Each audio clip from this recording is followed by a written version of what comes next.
ये न्यूमेरिकल है question number 15।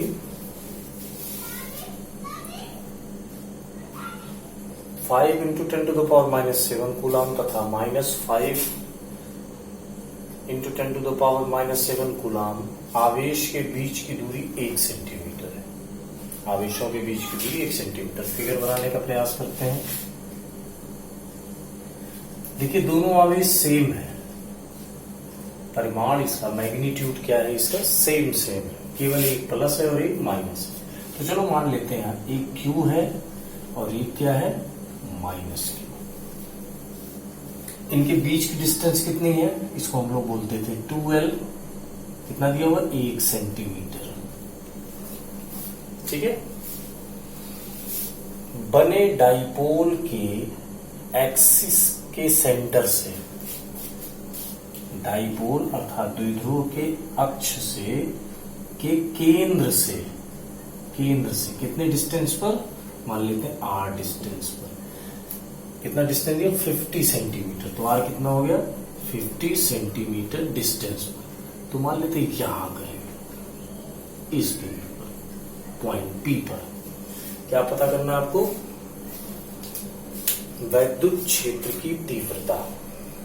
क्या पता करना है, वैद्युत क्षेत्र की तीव्रता। ठीक है।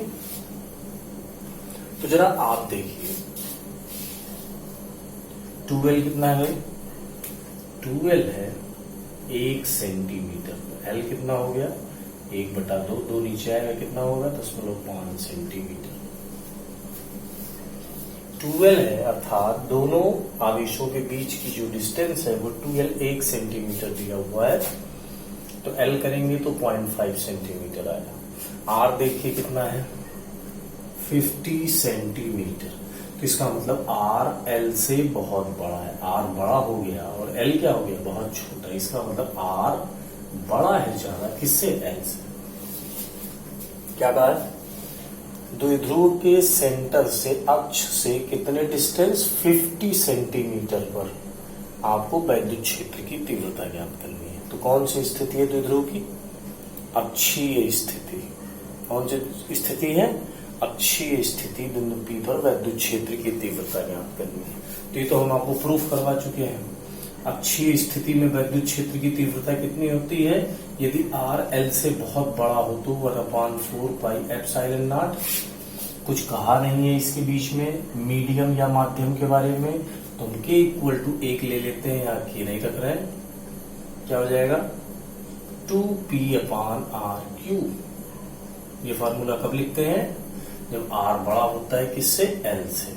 यदि R और L एक दूसरे से बड़े छोटे ना होते मतलब बड़े छोटे हों लेकिन बहुत बड़े या बहुत छोटे ना हो, तो इसके ऊपर वाला जो फार्मूला वो यूज कर लेते हैं हम लोग।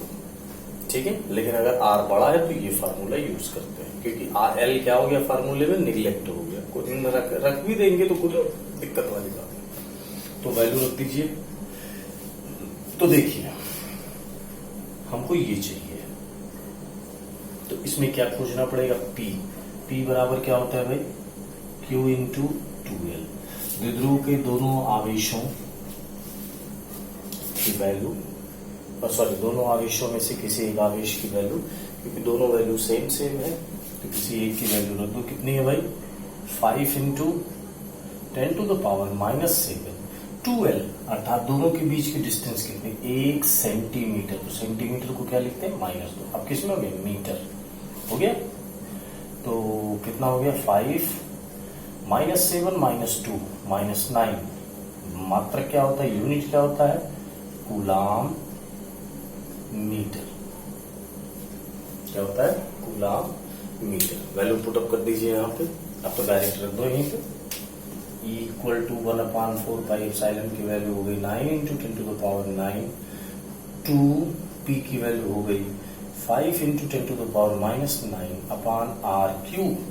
चलो R भी सही कर दो। किसमें दिया हुआ भाई, सेंटीमीटर में, तो इसको कर दो मीटर में। 50 × 10⁻⁻2 किसमें चला गया, मीटर में चला गया मीटर में। ठीक है। तो ये वैल्यू ला करके यहाँ तो 50 इंटू 10 टू द पावर -2 का होल क्यूब। चलो भैया 9 into 10 to the power 9, 2 into 5 10 to the power -9 cube है तो 3 बार लिख दो। 50 10 to the power -2, 50 10 to the power -2, 50 10 to the power -2। कोई दिक्कत? तो आप देखो 10 पर पावर 9, 10 पर पावर -9 क्या हो जाएगा? एक दूसरे से कैंसिल हो जाएगा, आपको मालूम ही है। ठीक है, इसको और आसान कर लीजिए। 9 इंटू 2 इंटू 5 -2 -2 -4 -2 -6 ऊपर जाएगा तो 10 पर पावर 6। यहां बच गया 50 50 50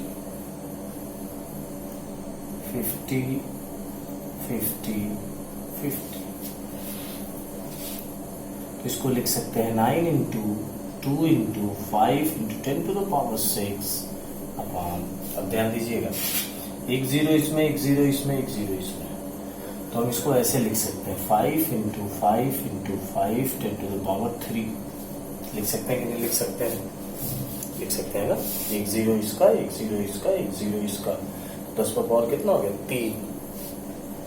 ठीक है, 5 से 5 कैंसिल हो गया, 9 गुना 18, 5 बचे 25, 10 पर पावर 6 है, 3 ऊपर जाएगा -3 होगा तो 6 में से -3 गया, बचा 3।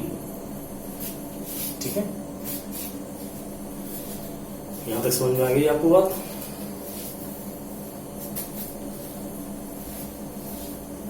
उसके बाद आपका मैं जरा देख लो वीडियो फुल आ रहा है कि नहीं आ रहा है। ठीक है, आ जाएगा। 10 पर पावर 3 को अगर इसमें गुणा कर दीजिए तो ये हो जाएगा 18,000। 10 पर पावर 3 का मतलब कितना? 30 लगा दी बटा 25। इसको जब भाग देंगे तो आ जाएगा 720। मात्रा क्या होता है भाई? ई का न्यूटन पर कूलम। ठीक है।